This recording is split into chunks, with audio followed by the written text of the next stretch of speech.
After spending time with WWE 2K23, it's safe to say that this wrestling game takes what they did last year and marginally improved upon some of the areas, adding some new things, while also staying the same for better or worse.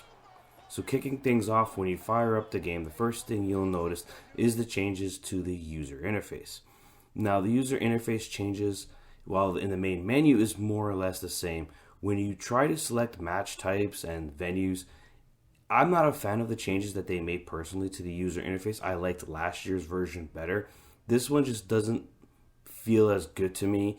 It's not as stylish as it was last year, and it's just more cluttered in my opinion. I wasn't personally a fan of it. That being said, once I got into the match, the first noticeable improvement was right at the forefront, and that is the ring entrances.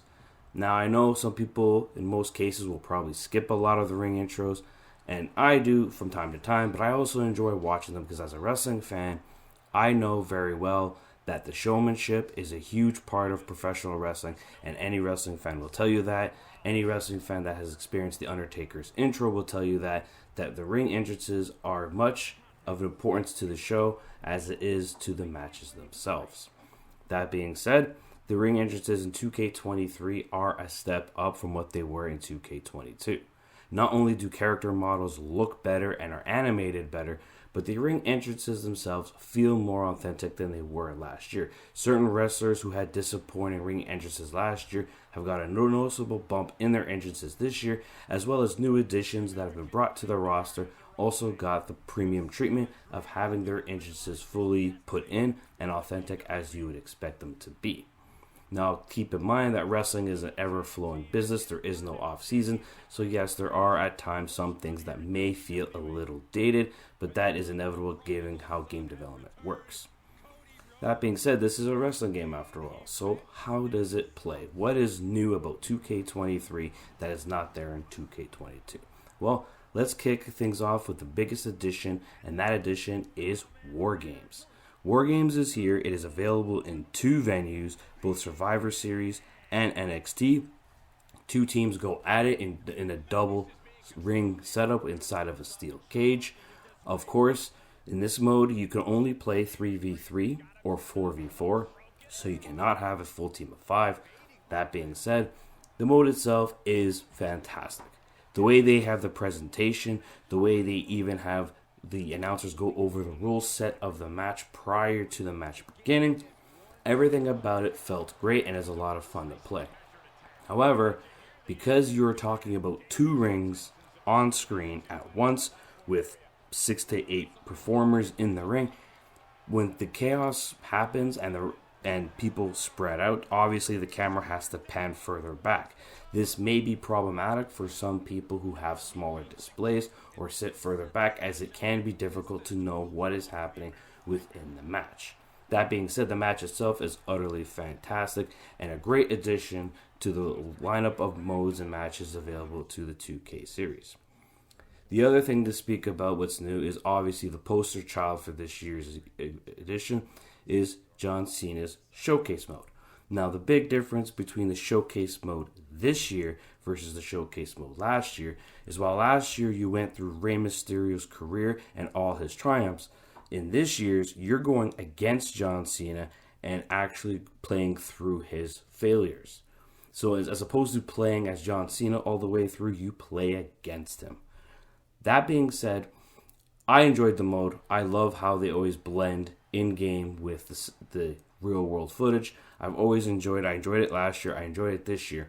The only thing I didn't like about this year's Showcase mode in comparison to last year's Showcase mode is the fact that John Cena's career is not told in chronological order.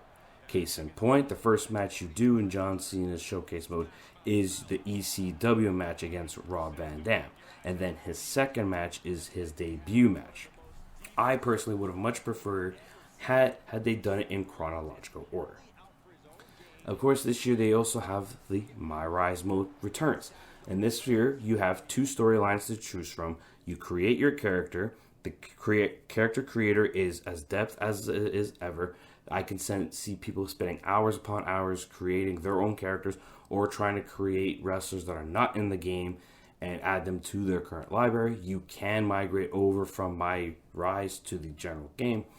But overall, it's a very good creator. And when you're in this mode, it is a good story mode. There's 2 options, but also there's branching paths. And the only way to complete everything is to do multiple playthroughs to see it all, because you can't do it in one shot.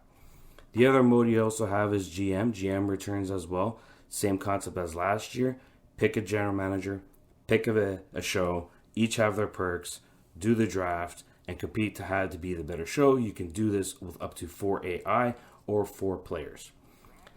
Of course, being 2K, they also have their My Faction mode. Now, this is the card-based mode. I do not play this mode. I don't care for this mode, as I'm totally against pay-to-win modes, and to me, this is a pay-to-win mode, so I won't comment on it, but it had no impact on my review whatsoever. So this is basically what 2K23 is. It takes what existed in 2K22 and makes a few updates.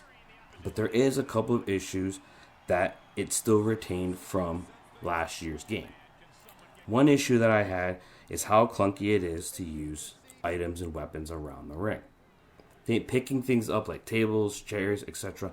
It always felt clunky to me last year, and it feels clunky to me this year, so I'm disappointed that they didn't take the time to actually improve and make picking up items more intuitive. The other issue that they also retained from last year is having multiple roster slots of the same character. Case in point, you have multiple John Cenas, multiple Undertakers, and I would much prefer it if you would just have one John Cena, pick him, and then the options come up. Otherwise, if you cycle through, you have to cycle through so many of the same guy. I get it that they have slightly different movesets, slightly different ratings, but it's just something that drove me nuts, and I didn't like it last year, and I don't like it this year. So overall, I enjoyed my time with 2K23. I am a wrestling fan. I put so many hours into last year's game, so putting hours into this year is no big deal. It's actually easy for me personally. That being said, if you are a casual fan and you just play wrestling games casually, it is difficult to recommend this game because of the lack of leap forward. Aside from the John Cena showcase, aside from War Games, what you see is what you get. You're basically paying for a roster update. So if you're not a wrestling fan, if you don't play them often enough, it's hard to recommend this to someone like that. If you are a wrestling fan and you're going to sink the hours, by all means, enjoy the game. It's great. Overall, I enjoyed WWE 2K23. Much like last year's, it is a great wrestling game. And much like last year's, there's good, there's bad, and I feel it deserves the same score that I gave it last year. So I'm giving WWE 2K23 an 8 out of 10. This is Veteran Gamer, and I hope to see you guys next time.